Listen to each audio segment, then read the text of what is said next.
최근 해외 언론 매체에서 한국과 관련된 소식을 보도하면서 한국산 무기에 대한 큰 관심이 집중되고 있습니다. 아르메니아 아제르바이잔 전쟁에서 한국의 대전차 유도무기 현궁이 사용되고 있다는 보도가 나온 것입니다. 방위사업청은 한국이 아제르바이잔으로 무기 수출을 한 적이 없다고 답변을 내놓았지만 예멘 내전에서의 현궁 사용 목격 및 사우디아라비아 아제르바이잔과의 관계 등으로 온라인 여론은 현궁이 해당 지역으로 흘러들어간 것 아니냐고 추측이 나돌고 있는 상황입니다. 미국 워싱턴 DC의 국제전략전문연구소 제임스타운 재단은 지난달 27일부터 시작된 아르메니아 아제르바이잔의 다툼이 발생한 지역에서 제르바이잔 육군이 보병용 중거리 대전차 미사일 현궁을 사용하고 있다고 해당 소식을 전했습니다. 현궁은 무반동 총 등 노후화된 보병용 대전차화기 대체를 위해 미국의 제블린, 이스라엘의 스파이크 대전차 미사일을 참고 삼아 국방과학연구소와 LIGNX1 한화가 개발한 무기이고 2017년 품질 인증 끝에 양산에 성공한 3세대 국산 대전차 유도무기입니다. 국산 첨단 무기인 현궁이 아르메니아 아제르바이잔에서 사용되고 있다는 소식에 네티즌은 한국의 역대 방산 전시회와 중동 국가의 관심, 실전 사용 목격 등을 근거로 현궁이 중동을 넘어 아제르바이잔까지 수출 또는 유입된 것 아니냐고 의심하고 있습니다. 앞서 2016년 사우디로의 현궁 수출 추진 보도가 나오자 방위사업청은 이에 대해 사실이 아니다라고 해명한 적이 있습니다. 그러나 2017년 현궁의 국산화 및 양산 소식이 나온 이래 중동 최대 방산 전시회인 이덱스, 인도 국제방산전시회 디펙스포 및 국제방위산업전시전 아덱스 등 역대 세계 방산 전시회의 주요 전시품으로 나와 미국과 이스라엘의 대전차 유도무기들과 경쟁을 벌인 바 있습니다. 특히 세계 주요 무기 수입국인 사우디아라비아에서 현궁에 관심을 가지고 있다는 보도들이 나온 후 2018년 10월과 11월 예멘 내전에서 후티군 차량 격파에 현궁이 사용되거나 후티군이 노획한 사우디군 군수물자에서 현궁이 발견되는 사진 및 영상이 유튜브 등 온라인을 통해 드러나기도 했습니다. 이와 관련해 방사청 관계자는 방사청 쪽에서 아제르바이잔으로의 현궁 수출 실적은 전혀 없고 현지 무관에게도 확인했으나 전혀 그런 적이 없다며 국산 첨단 무기인 현궁의 해외 수출 내용 기사 내용은 사실 확인이 불가능하다고 전했습니다. 현궁이 출몰한 대상 지역은 분쟁 지역인데 기본적으로 분쟁 지역에는 무기 수출을 할 수 없다고 답했습니다. 일반적으로 전략무기나 무기체계 부속은 판매 또는 제공 시 어느 나라에서 어떤 목적으로 사용될지 확인 후 수출 승인을 결정하는 방식을 채택하고 있습니다. 방위사업법 57조 및 관련 관리 규정, 대외무역법 19조 및 시행령 34조, 산업부 전략물자 수출입 고시를 따라 무기 수출을 원천적으로 관리하고 분쟁 국가의 무기 수출을 제외하고 있습니다.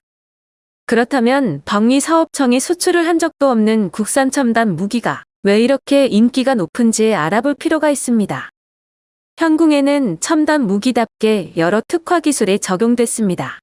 현궁에는 유도탄 발사 전 표적을 포착하고 발사 후 표적 추적을 수행하는 적외선 영상 탐색기가 탑재되어 있습니다. 소형 고성능 전자광학 기술과 지상 기동 표적 추적 기법의 집합체입니다. 또 자율유도와 전차 상부 공격이 가능하도록 유도 조종 기법을 적용했습니다. 눈으로 보는 가시 영상과 적외선으로 찍은 물체의 열분포 영상을 한 번에 볼 수 있는 조준기도 특징입니다. 이와 함께 발사 사수를 로켓 화염으로부터 보호하고 지나친 후 폭풍 발생을 막기 위해 미사일이 발사관에서 빠져나올 때는 사출 모터의 힘을 빌리도록 했습니다. 일종의 로켓인 이 사출 모터는 화염과 후폭풍을 거의 일으키지 않고 미사일이 발사관에서 쉽게 빠져나오게 해줍니다. 미사일은 발사관으로부터 사출 후 일정 거리를 날아간 뒤 비행 모터를 점화하기 때문에 로켓 화염으로부터 사수를 보호하면서 비행에 필요한 추진력을 얻을 수 있게 됩니다. 현궁은 유사 무기체계인 이스라엘 스파이크와 미국의 제블린 등에 비해 관통 능력과 유효 사거리에서 앞서 있다는 게 LIGNX1 측 설명입니다. 특히 이스라엘의 스파이크는 발사 후 명중할 때까지 계속 조준해야 할 필요성이 있기 때문에 사격 지점이 노출돼 사수가 적의 공격으로부터 피해를 입을 수 있는 단점이 존재했습니다. 그리고 미국의 제블린은 우수한 성능을 자랑했지만 그만큼 가격이 높았기 때문에 부담이 됐습니다. 본체와 조준기를 포함한 가격이 $28만 한화 약 3억 2,800만 원이나 나갑니다. 그에 반해 한국이 생산해내고 있는 현궁은 미국의 제블린보다 훨씬 저렴합니다. 현궁 미사일은 한 발당 가격이 1억 원 수준에 불과합니다. 현궁은 국내 독자 개발한 무기체계이기 때문에 국내 군수 지원과 성능 개량이 용이하고 운용 형태 다양화와 무기체계 계열화를 통해 군 전력 증강에 크게 이바지할 수 있고 향후 단거리 대전차 무기와 장거리 전술 유도 무기 등을 개발하는 밑바탕이 되고 있습니다.